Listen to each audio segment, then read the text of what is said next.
Agrigento è ultima per qualità della vita, anche le altre province siciliane sono fanalino di coda. Mangia erba velenosa scambiandola per spinaci, sessantenne salvato in extremis. Settimana della legalità, giornate vittime della strada e poveri, incontro su famiglie e social media. Vittoria nel calcio, l'Acragas si impone 2-0, basket la Fortitudo supera il Torino di un punto, volley femminile la Seap batte l'Isernia.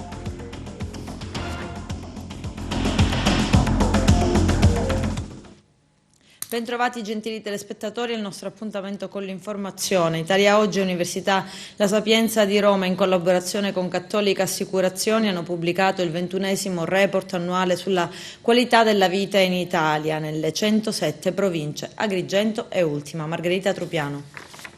Un record l'abbiamo, è assoluto e mai centrato prima d'ora così in pieno. Agrigento, 107ª città d'Italia su 107, anzi, correggiamo subito il tiro visto che immediatamente in molti si sono premurati a spiegare che il dato fosse riferito alla provincia e non già alla città. Sapevamo già da subito che ci sarebbero state interpretazioni fantasiose del piazzamento tra chi si dichiara poco convinto dei numeri che hanno decretato il risultato e chi invece urla la propria rabbia per quella più bella città dei mortali divenuta l'ultima città d'Italia dei pochi mortali che rimangono a viverla.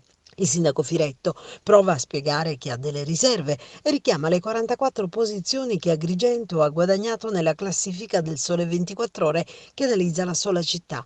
Del resto, avere qualche dubbio sul 107° posto per chi amministra è cosa sana e giusta, perché diversamente significherebbe il fallimento totale di un progetto politico per la crescita del territorio. Ma noi non crediamo che il sindaco da solo possa essere il parafulmine dello sfascio. Avrà anche commesso degli errori, gli ultimi, temporalmente, di un disastro che va ricercato nel tempo in anni di mala amministrazione, che non è solamente quella del comune di Agrigento, si allarga alla regione siciliana e salendo ai vertici dei governi nazionali che hanno amministrato il bel paese e si sono resi responsabili, tra l'altro, di non avere saputo utilizzare per il sud le provvidenze dell'Europa per fare crescere l'Italia. E di fronte a quel drammatico 107° posto in classifica, che sia della città o della provincia poco conta, che la classifica sia veritiera o no, conta ancora meno. Il dato inconfutabile è rappresentato da strade deserte, imprese che chiudono i battenti, giovani che fuggono in cerca di lavoro e pensionati che scappano perché la qualità della vita in Sicilia e la pressione fiscale in Italia non consentono loro la sopravvivenza. Detto questo, il 107° posto ci sembra più che meritato, così come lo sono le ultime posizioni di tutte le città della Sicilia, senza alchimie numeriche né dubbi, verso un sistema che decreta il fallimento di apparati che tra prebende e orticelli garantiscono oramai solo una cosa: l'incapacità di governare e di trasformare i bei progetti in realtà. E la situazione non migliora nel resto delle province. Secondo il report, tutte le province siciliane sono in fondo alla classifica. I particolari nel servizio.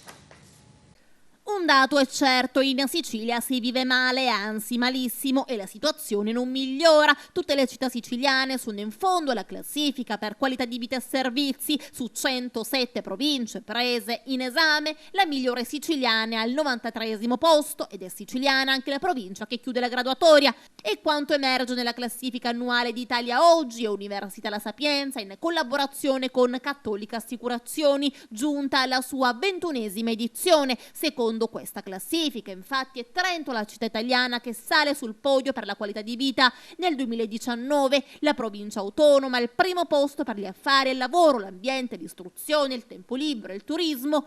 All'ultimo posto invece Agrigento, che risulta carente quasi sotto tutti gli aspetti. Dei primi 68 posti della classifica non compaiono città del sud. Nel 2019 la qualità di vita in Italia è complessivamente migliorata, oggi sono 65 5 su 107 le province italiane in cui la qualità di vita è buona o comunque accettabile, un dato che risulta il migliore degli ultimi 5 anni. Nel 2015 infatti le province in cui si vive bene erano 53 su 110, nel 2016 e nel 2017 erano diventate 56 su 110, nel 2018 avevano raggiunto quota 59, un'evoluzione costante insomma malgrado il contesto economico non semplice. Per incontrare le prime province del sud bisogna comunque scorrere la classifica fino ad arrivare al 69esimo posto o comunque al 70esimo, dove compaiono Potenza e Matera. Nel mezzogiorno e nelle isole buon vivere è ancora un miraggio. I dati li apprendiamo da Blog Sicilia.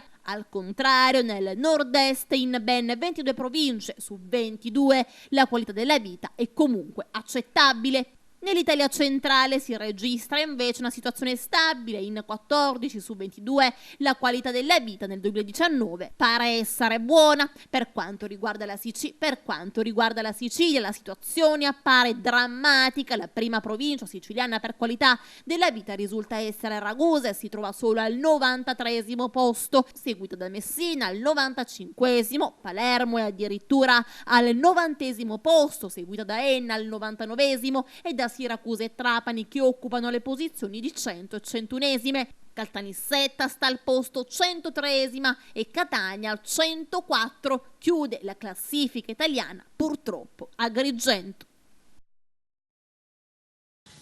Una bambina di Sciacca, Carola Benedetta Catanzaro, 9 anni, 10 fra poche settimane, è stata colpita da aneurisma cerebrale. È stata ricoverata al Di Cristina di Palermo, meglio noto come l'ospedale dei bambini. Ha lottato ma non ce l'ha fatta. Mamma e papà, in quella che è stata una tragedia, hanno scelto, dando il consenso all'espianto degli organi, di far continuare a vivere la propria piccola, donando appunto i suoi organi. Uno slancio d'amore nei confronti della propria figlia che va oltre la morte. È morto sabato scorso all'età di 72 anni Piero Macedonio, nota figura di medico ed esponente politico. È stato vinto da un'improvvisa quanto micidiale infezione, uomo tenace del grande fiuto politico ma anche ottimo medico dal riconosciuto valore. Ha ricoperto diverse cariche politiche, da ultimo era arrivato al suo abbandono all'area forzista e all'annuncio della possibile creazione di un nuovo movimento, segno dell'inesauribile passione politica. Mangia un'erba velenosa scambiandola per spinaci, 60enne salvato in extremis dal reparto di medicina interna dell'ospedale Barone Lombardo di Canicattì. I dettagli nel servizio. Il reparto di medicina interna dell'ospedale Barone Lombardo di Canicattì, diretto dal primario Giuseppe Augello, si è reso protagonista di un caso di buona sanità, salvando la vita ad un 60enne del luogo che, scambiandola per spinaci, dopo aver raccolto della mandragora, l'ha mangiata e poco dopo è finito in ospedale in coma. L'uomo, accompagnato dalla moglie, è arrivato al pronto soccorso del Barone Lombardo nel corso della notte tra sabato e domenica. Presentava uno stato di agitazione psicomotoria che nel giro di pochi minuti è diventato coma. I medici del pronto soccorso hanno prestato le prime cure e ne hanno disposto il ricovero in medicina interna. Qui i medici hanno avuto l'intuizione di diagnosticare l'avvelenamento da mandragora, impresa davvero difficile, considerato che il paziente non era in grado di riferire cosa fosse successo e mancavano dati anamnestici che indirizzassero la diagnosi. Sono stati somministrati i primi farmaci, è stata eseguita una risonanza magnetica in urgenza e poi i sanitari si sono messi in contatto con il centro antiveleni di Milano. I medici milanesi hanno comunicato che l'antidoto per la mandragora era disponibile all'ospedale Garibaldi di Catania, perciò al Barone Lombardo si è messa in moto immediatamente la macchina dei soccorsi. Un autista dell'ospedale ha raggiunto Catania già nel corso della notte, ha prelevato l'antidoto e lo ha portato a Canicattì, dove i medici lo hanno somministrato al paziente, che si è ripreso subito. Ora il 60enne si è svegliato dal coma ed ha ripreso progressivamente tutte le sue funzioni. Si tratta sicuramente, il commento del primario di medicina interna del Barone Lombardo, il dottor Giuseppe Augello, di un caso di cosiddetta buona sanità che però non deve essere legata all'intuizione di un medico o all'organizzazione di un reparto, ma deve essere elevata a sistema. Intendo ringraziare Santi Cantarella e Pina Cavaleri, che sono intervenuti nella immediatezza dei fatti facendo la diagnosi e il primo intervento, e il dottore Davide Taverna, che ha assistito il paziente nelle ore successive. I ringraziamenti vanno anche ai medici rianimatori, ai radiologi, agli infermieri del reparto di medicina interna e a tutto il personale del Barone Lombardo che ha partecipato attivamente contribuendo a salvare la vita al paziente, conclude Giuseppe Augello. Cimitero di Pianogatta ad Agrigento, dopo anni di stallo, riprendono le operazioni di costruzione di nuovi loculi ad alveare. Dopo il via libera da parte del CGA alla gestione da parte della Global Service e del Genio Civile al progetto di edificazione, sono partiti i lavori che consentiranno di costruire 144 loculi sulle mura perimetrali del cimitero. Questo, secondo quanto dicono dall'impresa, darebbe alla città circa 6 mesi di autonomia. Occupazione giovanile in Sicilia, 2 diplomati su 10 trovano lavoro. Vediamo. E così in Sicilia studiano in pochi e chi riesce ad ottenere quantomeno il diploma trova un lavoro con difficoltà. L'ennesima impietosa fotografia della Sicilia scattata dalla Commissione europea che piazza la regione in fondo alla classifica per occupazione dei giovani in possesso di un diploma di scuola superiore, solo poco più di 2 su 10. Nel 2018 l'isola è precipitata davvero in fondo alla classifica tra le oltre 450 regioni, peggiorando la performance nel 2017. Nello scorso anno l'82% dei neodiplomati, spiegano da Bruxelles, era impiegato. In altre parole, l'82% dei giovani di età compresa tra i 20 e i 34 anni che avevano conseguito con successo almeno un livello di istruzione secondaria superiore negli ultimi 3 anni e che non frequentavano l'istruzione superiore lavoravano. Questo dato, continuano i tecnici che gestiscono la banca dati della Commissione europea, è cresciuto per 5 anni consecutivi rispetto a un minimo relativo del 75% nel 2013, registrato a seguito della crisi finanziaria ed economica globale. Ma in Sicilia, a 3 anni dalla maturità, soltanto il 27% dei giovani siciliani di età compresa fra i 20 e i 34 anni lavorava. L'anno precedente, nel 2017, il dato era più incoraggiante, il 31,5%, e il confronto con le medie nazionali europee, che definisce l'enorme gap che allontana l'isola dalle regioni italiane più progredite e da quelle europee, dove sembra non esistere disoccupazione giovanile. A livello nazionale lo specifico tasso di occupazione schizza al 56,4%, più del doppio rispetto a quello siciliano, in aumento rispetto al 2017, con i giovani emiliani diplomati che sfiorano addirittura il 75%, mentre la media europea è poco al di sotto dell'81%, in 75 regioni concentrate in gran parte della Repubblica Ceca, Germania, Paesi Bassi, Austria e Svezia. Il livello di occupazione dei giovani diplomati supera il 90%, concludono da Eurostat. In alcune regioni, come in quella della Bassa Baviera in Germania o della Borgogna in Francia, si supera il 97%. Ecco una delle possibili spiegazioni per cui tantissimi, troppi forse giovani siciliani, preferiscono fare le valigie ed andare altrove. L'associazione ambientalista Mare Amico lancia l'allarme sui danni che la nuova ondata di maltempo ha causato ancora una volta al litorale di Eraclea Mino. La spiaggia è quasi sparita, l'erosione costiera e le mareggiate continuano a danneggiare la fragile spiaggia di Eraclea. Un'altra fascia di boschetto è sparita ed è crollato un ristorante ancora presente in spiaggia. Eraclea Mino non può più aspettare gli interventi programmati dalla regione, scrive l'associazione. A fine ottobre la giunta regionale aveva stanziato 4 milioni per salvare la spiaggia, una vera tragedia ambientale, quella che si sta verificando ad Eraclea, che colpisce nuovamente il sacrificio e la passione degli imprenditori locali. Già in passato la struttura fu danneggiata e resa inutilizzabile dalle mareggiate, venendo poi ricostruita.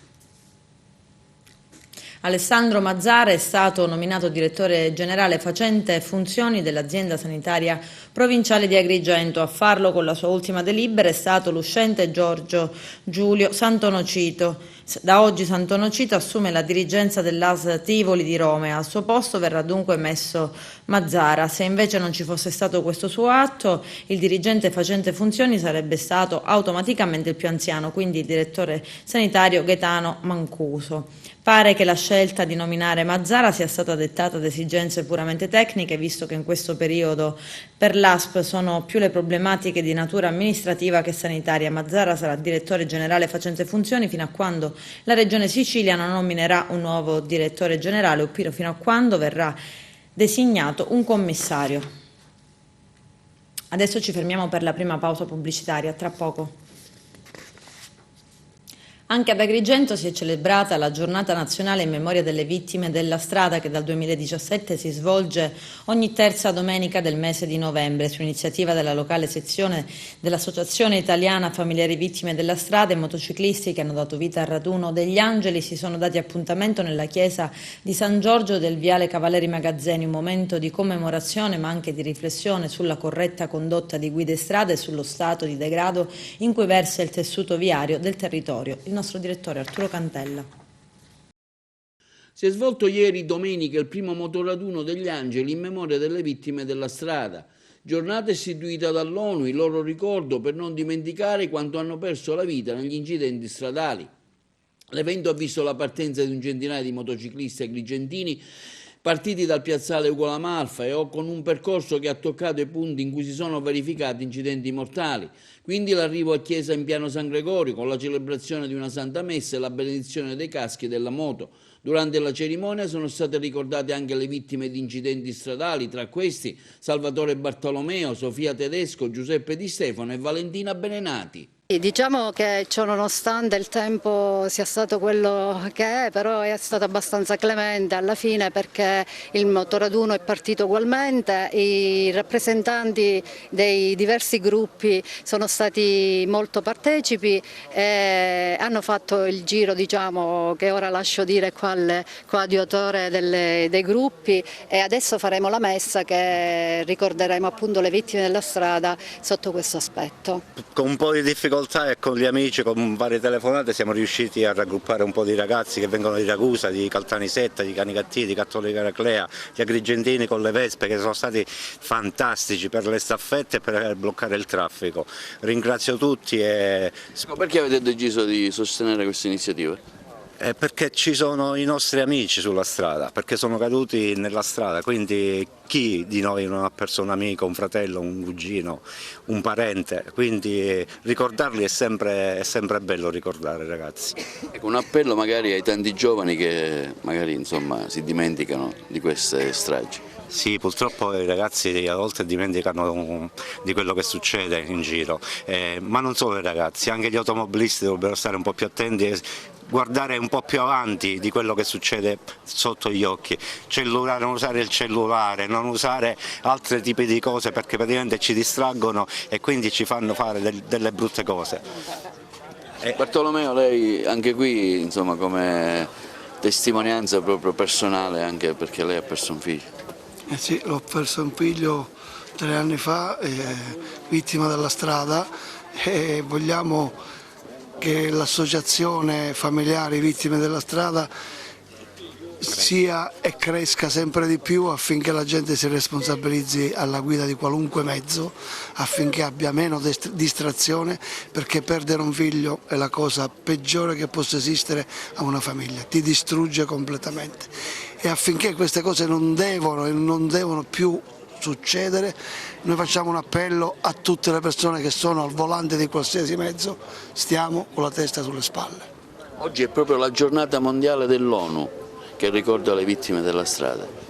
Sì, oggi è la giornata mondiale dell'ONU perché non ci rendiamo conto della quantità di persone, di vittime, di gente che perde la propria vita per nulla, per pochissimi attimi, per una distrazione. Allora, l'appello è quello di stare sempre vigili quando si guida qualunque mezzo. Signora, allora ripeterete questa iniziativa magari in qualche altro momento? Assolutamente sì, la ripeteremo sempre la terza domenica di novembre di ogni anno per ricordare le vittime della strada e per evitare che ci siano ancora vittime sulle strade. Grazie. Alla Basilica dell'Immacolata di Agrigento si è svolto un incontro dibattito sul tema famiglie connesse o disconnesse, social, media e family, promosso dalla pastorale familiare dell'unità parrocchiale Mater Misericordie, il servizio di Lello Casesa. Si è svolto nel Salone della Basilica dell'Immacolato un incontro dibattito sul tema legato ai media ed in particolare ai social che i giovani e gli adolescenti utilizzano, famiglie connesse o sconnesse. Incontro organizzato dall'unità pastorale delle famiglie guidata da Giovanna Cavaleri e da Gerlando Picone, con la partecipazione di Francesco Pira, sociologo e docente di comunicazione presso l'Università di Messina, e Don Mimmo Zambito, giudice del Tribunale Ecclesiastico presso la Curia Vescovile di Agrigento. Un tema molto delicato e di grande attualità che investe le nuove generazioni, bambini da 6 anni in su che si nutrono di web e social, spesso all'oscuro di pericoli e tentazioni e soprattutto in assenza di una guida ed un controllo dei loro genitori. Pira ha infatti spiegato attraverso un'attenta analisi come i social hanno trasformato la vita di ognuno dentro i social stessi.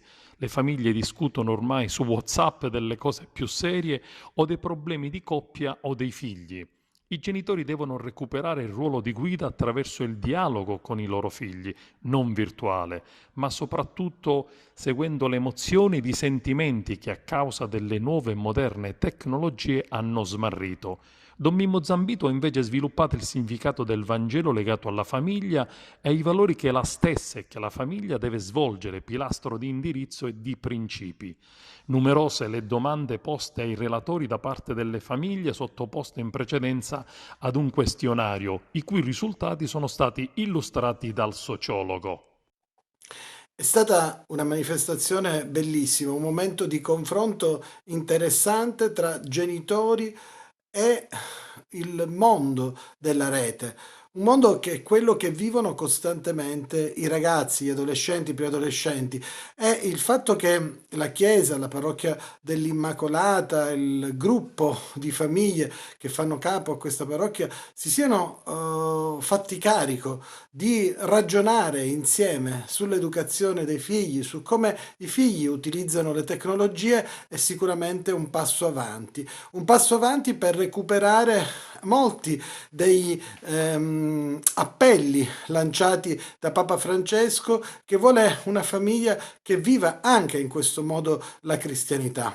Arrivano tanti pericoli dalla rete, ma la rete può essere anche una grande opportunità. Abbiamo parlato insieme a Don Mimmo Zambito per quello che è il nostro rispettivo lavoro e quelle che sono le nostre rispettive conoscenze. Abbiamo parlato di questo mondo che non è così lontano, che non deve essere criminalizzato, ma è un mondo che invece dobbiamo imparare a conoscere e vivere tutti insieme, la Chiesa, il mondo delle istituzioni, le famiglie, la scuola, tutti insieme per migliorare la crescita e l'educazione dei figli. È stata una presenza di pubblico eccezionale e anche l'interazione che c'è stata con i genitori è sicuramente positiva, così come i messaggi valoriali che sono passati.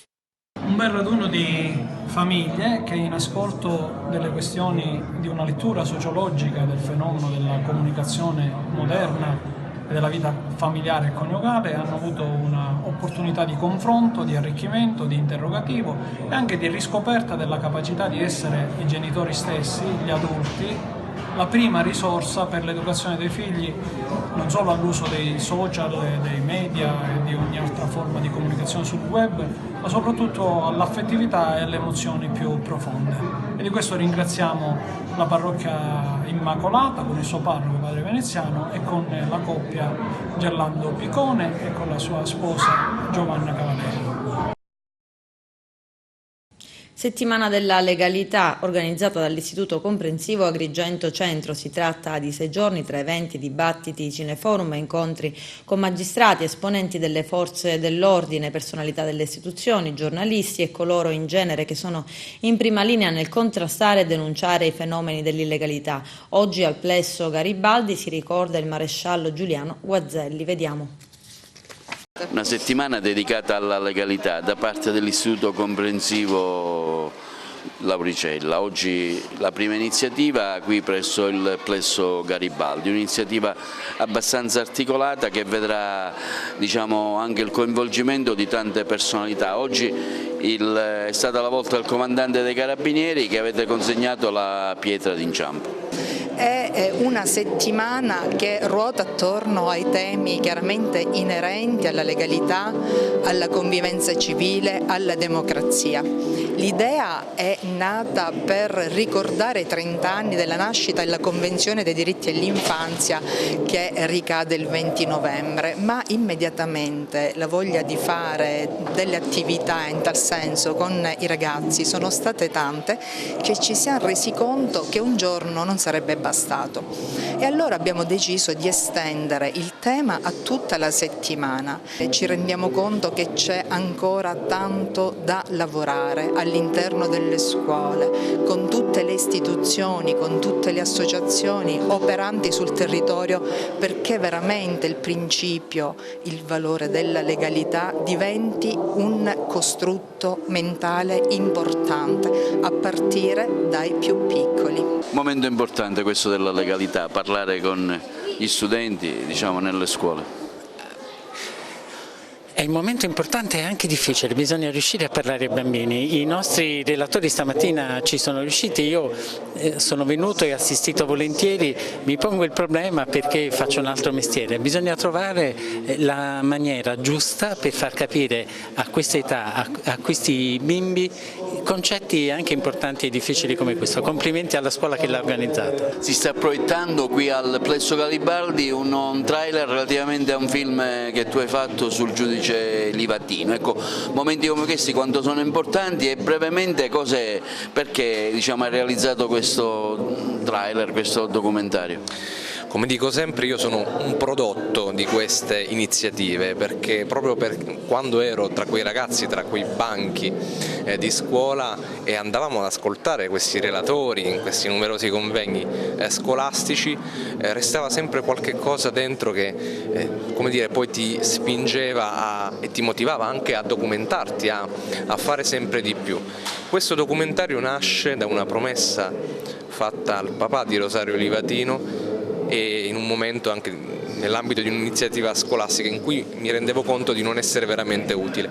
Crescendo e acquisendo degli strumenti giornalistici e poi ho potuto farne un documentario. Sono felice che ancora a 3 anni di distanza sia oggetto di queste manifestazioni. Giornata mondiale dei poveri. Ad Agrigento sabato scorso un incontro di formazione per i volontari. Sara Gallo. Alla vigilia della terza giornata mondiale dei poveri, la Caritas diocesana di Agrigento ha promosso un cantiere di formazione dal titolo Nel volto dell'altro, un incontro per tutti i collaboratori dei servizi di volontariato cittadino, ha avuto luogo allo spazio Temenos in via Pirandello e relazionato da Don Vito Impellizzeri, presbitero della diocesi di Mazara del Vallo e direttore dell'Istituto Superiore di Scienze Religiose della Facoltà Teologica San Giovanni Evangelista di Palermo. Don Vito ha spiegato con parole amabili e semplici il tema della carità, guardando come lo stesso Gesù di Nazaret abbia cercato il volto dell'altro. Questo incontro nel volto dell'altro con i volontari delle Caritas di Agrigento, ecco, che messaggio si vuole trasmettere con questo titolo? Io penso che sia un messaggio di ospitalità e di ricerca. Ospitalità, cioè i volti sono sempre ospitalità di storie, di libertà, di ferite, di speranze, di gioie, di sacrificio. Poi accanto a questo c'è un'esperienza bellissima che il volto dell'altro ti permette di fare quando sei ospitato, la ricerca di senso, cioè la ricerca di ciò che è come il respiro della vita, che abita dentro la vita e che il volto ti trasmette attraverso la luce degli occhi. Quando tu vieni ospitato nel volto dell'altro e cominci lì una ricerca, in maniera bellissima vieni restituito a te stesso, cioè è l'altro che ti restituisce a te stesso come senso trovato perché hai amato qualcuno. Spetterà alla polizia far chiarezza sugli episodi di danneggiamento per i quali è stata formalizzata negli ultimi giorni denuncia contro ignoti in questura. Tra le macchine striate in più parti della carrozzeria erano posteggiate ad Agrigento, al Viale della Vittoria, l'altra a Parco Angeli, l'altra ancora al Viale dei Pini. In punti diversissimi dunque della città. Quanto è accaduto non è certamente il primo episodio né probabilmente sarà l'ultimo che si verifica. C'è stato fra l'altro anche un tempo in cui si ipotizzava la presenza di una specie di maniaco che danneggiava esclusivamente parabrezza delle auto e gli specchietti, ma in quei casi le auto prese di mira erano posteggiate tutte nella stessa zona della città. Adesso ci fermiamo per la seconda ed ultima pausa pubblicitaria, tra poco vi aspetto. Calcio eccellenza, l'Acragas continua la marcia e non si lascia distrarre dalle improvvise dimissioni del suo allenatore Corrado Mutolo. La formazione agrigentina, affidata al vice Francesco Nobile, si impone per 2-0 sul campo dello Sporting Vallone. Carmelo Lentini. L'Acragas c'è e lo ha dimostrato passando a Cambofranco con il più classico dei risultati. Si tratta della terza vittoria di fila con alla guida il tecnico in seconda Francesco Nobile, il quale risponde positivamente ogni qualvolta viene chiamato in causa. La gara del Virciglio poteva finire con un risultato più cospicuo se gli avanti biancazzurri non avessero sprecato alcune palle gol importanti. Pur rimaneggiato nel reparto arretrato per la contemporanea assenza di pedine importanti come Cipolla, Ferrante e Procida non al meglio, l'Acragas ha sfoderato una delle più belle gare esterne della stagione. Sfiorato il vantaggio con il tenace Gambino di testa al 26esimo su punizione dal limite, lo stesso colpisce i legni della porta. L'Atletico Vallone si distende in avanti e quando lo fa si rende pericoloso concorso con un colpo di testa, ma è l'Acragas a passare in pieno recupero al 49esimo con Gambino, il quale sfrutta un cross dalla destra, salta più in alto di tutti ed insacca. Nel secondo tempo la compagine biancazzurra cerca la rete del raddoppio, ma la troppa precipitazione fa brutti scherzi. Ma all'80esimo l'Acragas raddoppia con Bartolo Caronia su corta, respinta del portiere. Non succederà più nulla sino alla fine e al triplice fischio finale dell'arbitro i calciatori festeggiano sotto la tribuna occupata dai propri sostenitori, arrivati numerosi a Cambofranco. Grazie a questa vittoria la compagine dei Templi rimane sulla scia del fuggitivo Dattilo, che anche questa domenica ha vinto la sua 10ª partita consecutiva. Comunque è stata una giornata interlocutoria dove tutte le battistrada hanno confermato il buon stato di forma, mantenendo intatta la propria classifica. Non molla neanche il Geraci, che insegue a 3 punti, come anche il Canicattì, che liquida un ostico Castellammare. Brutta sorpresa invece per la Pro Favara, che perde pesantemente in casa per 1-4 con il Don Carlo Misilmeri e scivola in classifica generale. Infine vittoria sul filo di lana della San Gataldese, che in casa supera l'Oratorio Marineo. Sporting Vallone Acragas, siamo con Francesco Nobile che oggi sostituiva in panchina il dimissionario Mutolo. Francesco, una grande e bella prestazione, una vittoria meritatissima devo dire. Sì, una vittoria meritata, si è visto sul campo. Io oggi ho un pensiero per il mister che questa settimana ci ha lasciati, però voglio ringraziare la società e i ragazzi. Questa è una squadra che, come avete visto oggi, gioca a calcio, ha giocatori di categoria superiore e oggi l'ha dimostrato. Abbiamo incontrato una bella squadra che gioca a calcio e non ha buttato mai un pallone, e questo fa onore a Mr. Sclafani. Noi eravamo venuti qua per vincere perché il nostro obiettivo è fare più punti possibile prima dello scontro diretto e ci siamo riusciti.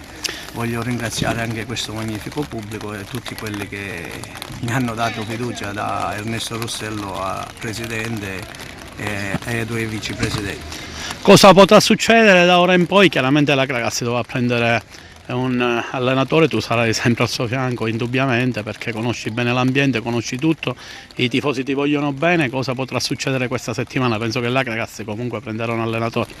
Sì, devono prendere subito un allenatore perché ci vuole, ma non perché questi ragazzi hanno bisogno di una guida super, ma perché è giusto così. Io, se chi verrà mi vorrà al suo fianco, va bene, se no rientrerò a fare quello che ho fatto, per me non è un problema. Io metto sempre prima l'Acragas e poi vengo io. Mister, qual è la svolta della partita? Forse se non prendevate gol all'ultimo minuto del primo tempo poteva andare diversamente. No, quello no, perché aveva fatto molto bene il primo tempo, squadre che si studiavano, noi stavamo giocando abbastanza bene, non avevamo rischiato niente.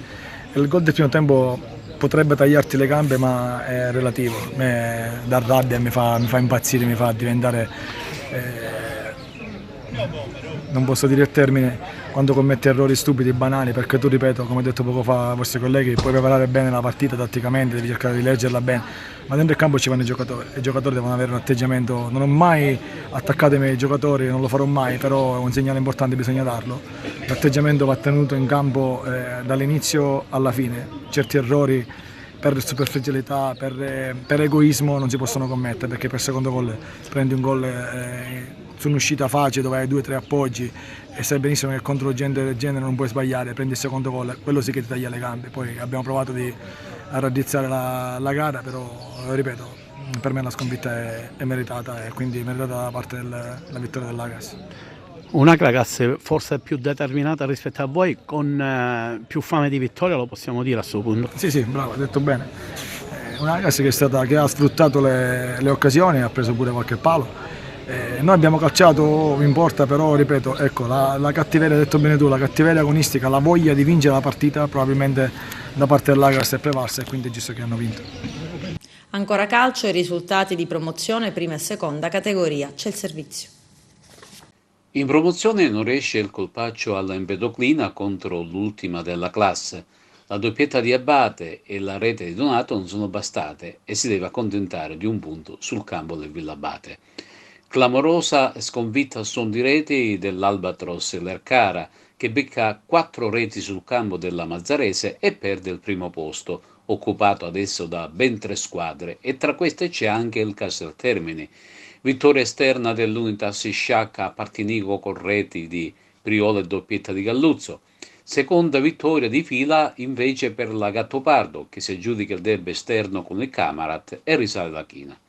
In prima categoria vittoria di forza dell'Atletico Gorgonia, che mantiene la vetta della classifica, inseguita a 2 punti dalla coppia agrigentina Gemini ed Atletico Favara, anch'esse vittoriose in questo turno. Vince anche il Raffadali, che liquida con una quaterna di reti cugini del Ravanusa. Il prossimo turno metterà di fronte l'Atletico Favara e il Raffadali, mentre il Gemini ospiterà il Caltanissetta. Scendendo infine in seconda categoria, bella vittoria interna dell'Eraclea, che supera la Nuova Petiliana grazie ad una tripletta di Calogero Giuffrida e conferma la vetta della classifica. L'Atletico Montallegro perde il confronto diretto con il Don Bosco Mussomeli, vince invece l'Atletico Licata grazie alle reti di Callea e Bona. Buon pari esterno dell'Alessandria della Rocca, che strappa un nulla di fatto sul difficile campo del Gela. Infine il Muxar, che è stato fermato sul 3-3 dalla Nuova Catarinese. Basket a 2 maschile, la Fortitudo supera per un solo punto, 92-91, il Torino. Vediamo. È stata una partita per noi giocata con due aspetti diversi. E c'è anche ancora grande rammarico perché è la terza partita che perdiamo di un punto alla fine, però a differenza delle altre oggi siamo riusciti ad attaccare molto bene, tranne quella rimessa finale nella quale però non c'è la partita è stata giocata molto bene in attacco, giocando un pallacanestro anche abbastanza fluida, soprattutto quando nel secondo tempo loro non andavano in post basso, e terribilmente male invece in difesa. Siamo stati ancora un'altra volta deficitari vicino a canestro, abbiamo concesso, penso che Agrigento l'ha vinta con 2 rimbalzi d'attacco, oltre ai canestri di Pepe, che comunque bisogna farli, grande cuore eccetera, però Agrigento ha vinto con il cuore, con 2 rimbalzi d'attacco decisivi, con noi a +4, in quel momento dovevamo uccidere la partita, cosa che non ci riesce oggi dal punto di vista difensivo.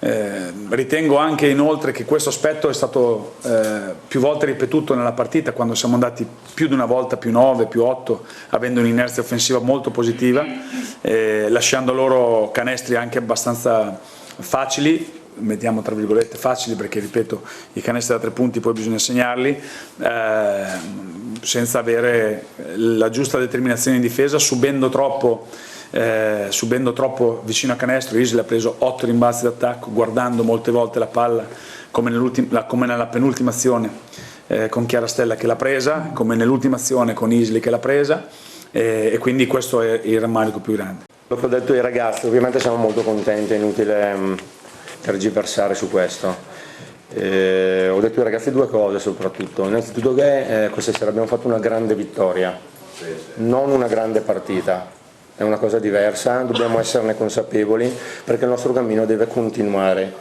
e i tanti errori che abbiamo fatto stasera ci devono servire per migliorare, ma è stata una grande vittoria.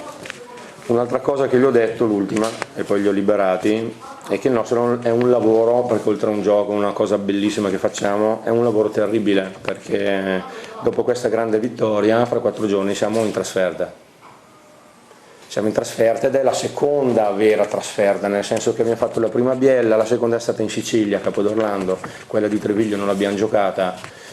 E quindi torniamo in trasferta prendendo un aereo, uscendo dall'isola, facendo un determinato iter anche di preparazione alla partita che per ora non ci ha ancora visto vincenti, seppure a Biella abbiamo giocato un ottimo primo tempo.